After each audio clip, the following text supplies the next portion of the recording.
Hey, you guys, what's going on? It's Together We Break Chains slash Two Chains. We have an update, you guys, from ABC News Crime, and it came out 13 minutes ago. This gentleman that you're looking at, his name is Francisco Oropensa. He is the shooter that gunned down five people in Texas over a dispute. Um, the neighbors asked him if he would not shoot his weapon, in the air close to where his their child was napping at. So also it was also found that Oropenza and the people that he shot were friends, and his wife and them, would often, conversate. They're not sure what took place that set him off.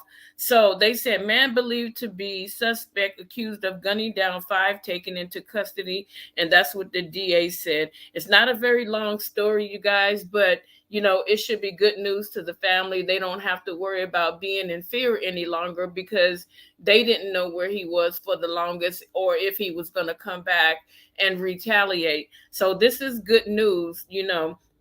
A suspect believed to be Francisco Orpenza, the man accused of gunning down five people in an execution style mass shooting in Cleveland, Texas, has been taken into custody after a multi day manhunt, ABC News confirmed. There's some background noise going on, you guys. Please forgive me. There's nothing that I could do about it, but I'm going to try to get through this story. San Jacinto County DA Todd Dillon confirmed the news. Multiple federal law enforcement sources also told ABC News the man believed to be Orpenza has been captured. The FBI is expected to give a press conference at 9:30 p.m. Eastern Time, which will be 6:30 on the West Coast and probably 8:30, something like that. 8:30. Yeah, about eight, probably 8:30. Middle West.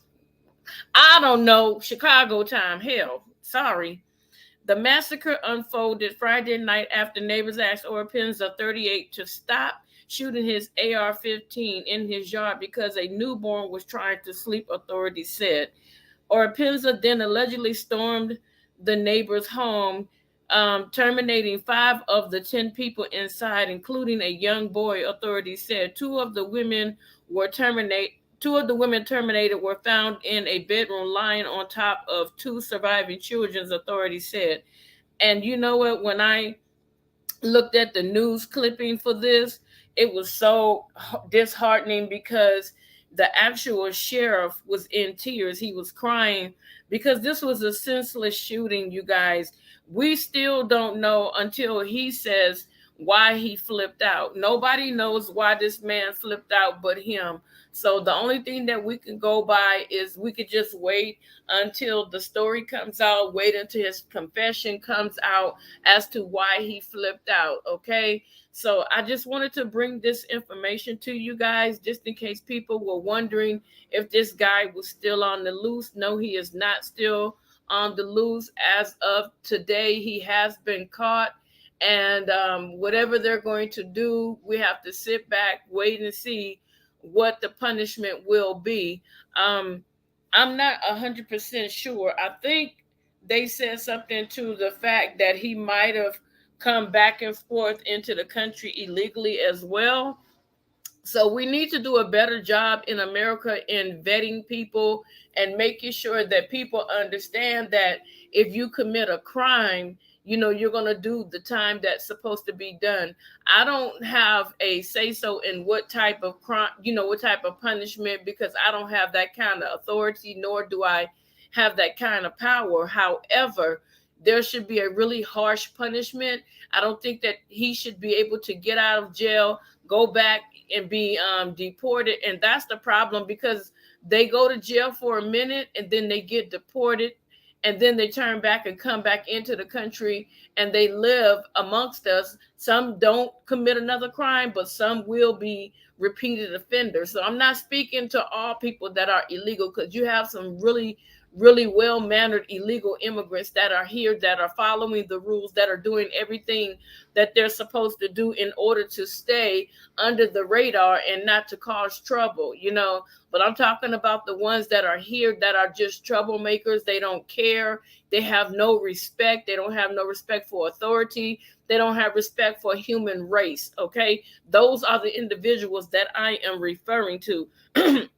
And that's why I said in another video that a lot of people think when you hear illegal immigrant that you're just talking about the Latin community. It's not just the Latin community. You have other races of illegal immigrants that come into the community, into the country. So we need to stop targeting people. But I think that they really need to do a way better job at allowing people to come into our country. We need to do background checks. We need to find out what type of person they were. Just like if a person is allowing someone to get a job, if you're trying to allow somebody to get credit, if you're trying to allow someone to move into an apartment or a home of yours, you want to find out what type of people that are going to be occupying your space.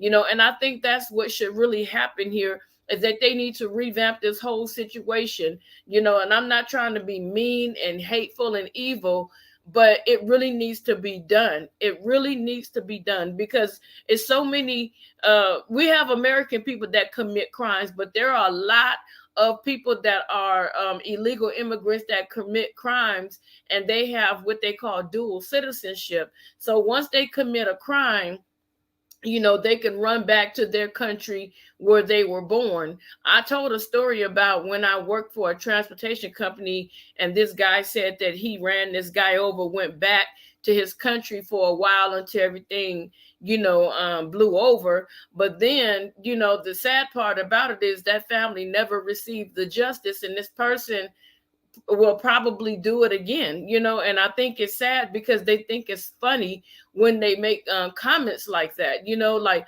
when he said that, I got so angry. It felt like somebody turned the heater on me. And again, I didn't have enough information, and I wasn't going to ask questions because I knew that he was going to eventually figure out that I was trying to turn him in.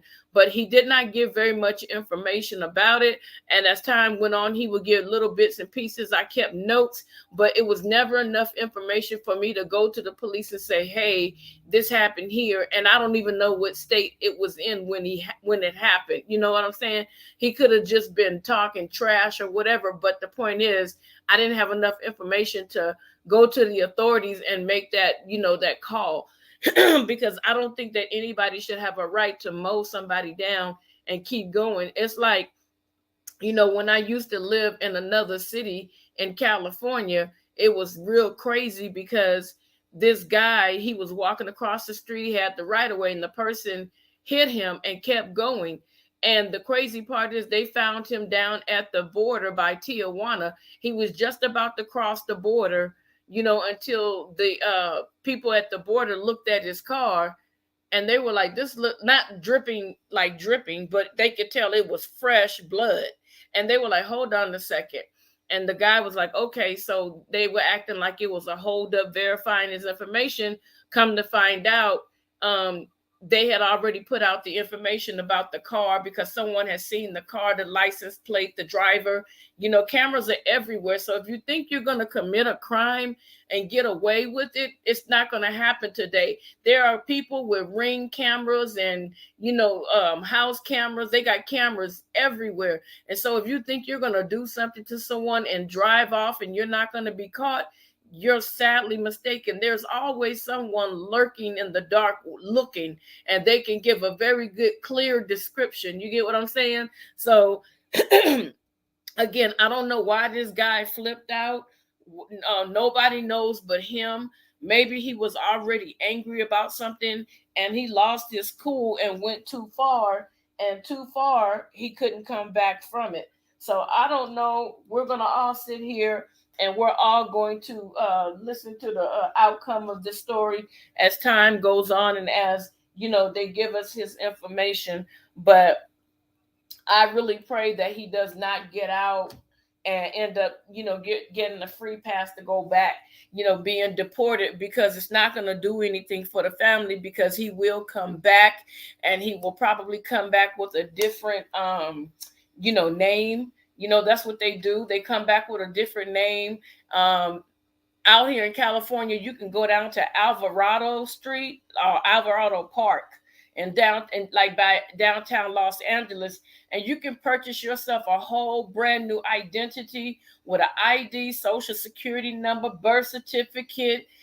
You can get check stubs. You can get anything that you need, and it could be in the computer already, because these people are charging top dollar for these fake pieces of documentation. So, another thing before I end this story, you guys, please check your credit often, okay? Because I got hit by someone that was using my credit, and I had no clue until I ran my credit. I literally ran my credit and found out that I kept trying to figure out how come I'm getting denied, and I paid off all my debts. And this woman got a hold of my name, my social security number, and she created a whole lifestyle in a whole other part of California I've never been to in my life. And I called the company, and I had a discussion with the company, and I let them know where I am currently living. I've been here for a number of years. So what was so amazing is I had just bought me a scanner that I could scan and send the email directly. I had recently got a brand new copy of my lease, and I signed it a couple days, I believe, before this incident, before the information came into me from, my credit people. And I sent the information over to the top person and showed them that I just signed my lease, and it showed how long I've been living in that place. You know what I'm saying? And so I also had provided them with my with the owner and the manager's phone number. And so they were able to call and find out that that was my only place of residence, and I've never in order to get any type of cable, it would have to be satellite. They would have to actually get permission from the owner to crawl up on top of our roof and put that little dish up there, because there was nowhere else to put the dish. It would have to go directly on top of my condo apartment so that I could get the reception, and there was none. So the owner was like, no, she's the only one person in the whole complex that does not have a dish. And they were like, okay. So, I don't remember exactly how long I was on the phone, but they end up sending me an email with the company's logo, the person's name, and the phone number. And I was told to send it to all three credit bureaus. When I say this lady was ordering up some movies, honey, she was ordering up some serious movies. Then I found out that she had utilities turned on in my name. She was running those bills up. She had other stuff in my name. I just don't remember everything that she had in my name. But once the credit bureaus actually saw this letter, and they said she could be potentially using this victim's identity for other types of resources. And so that's when the credit bureau, they locked my social security and my credit, and they found out this lady had an apartment in my name. She had utilities in my name. She had doctor bills in my name. When I say she had the whole kit and caboodle, honey, she duplicated me to the max. The only thing is, I am a Black woman, and she was a Latino woman, and she looked way older than me. That was what's so crazy, because you couldn't have been my age looking as old as you did. So, I'm saying that all that because of this right here. If they were to like let him serve some time and then deport him, he would come back under another alias, is what I'm saying. So you guys check your credit. If anybody needs their credit repaired, please hit me up in my email. I have a guy that does credit repair, and you guys, I swear to you, he is no joke. It's not a gimmick, it's not a game, and he will clear your credit. Trust me when I tell you, he have cleared other people's credit, and they were not able to get an apartment, they were not able to get a car. Some places required you to have good credit for a job, and after these people actually used his services, they were able to get all those things that they were not able to get. You guys, I'm telling you, please don't take this and say, oh, okay, I'll do it later. Do it as soon as possible. If you have overwhelming debt and bad credit, I'm telling you, you will not regret it. You're going to be like, oh my God, together. Thank you, thank you, thank you. Trust me when I tell you, I used the service. I couldn't even get a prepaid loan. One of those credit cards, I couldn't even get that. That's how bad my stuff was. And I worked with this gentleman for the probably 6 7 months, and honey, thank you, Lord, my stuff is straight, but I got it locked up. So if anybody try anything, it's gonna be real hard for you to get up in there. But I'm just saying, anybody needs some credit repair, please let me know, because these other places are charging you up the yin yang. And I hope I'm not saying nothing that's racial by saying that, 'cause I've been saying that for years. They will charge you up the butt, and nothing will be done. And you'll be sitting there like, oh my God, they just took all my money. But this is a surefire guarantee. If you start working with my guy, I guarantee you, you are going to be happy, and you're going to tell other people, and it's just going to keep on going. There are many testimonies on the website. So if you need your credit repaired, let me know. So with that being said, you guys, I'm Together We Break Chains production / 2 Chains, and I am out. Have a blessed one, you guys. Talk to you later.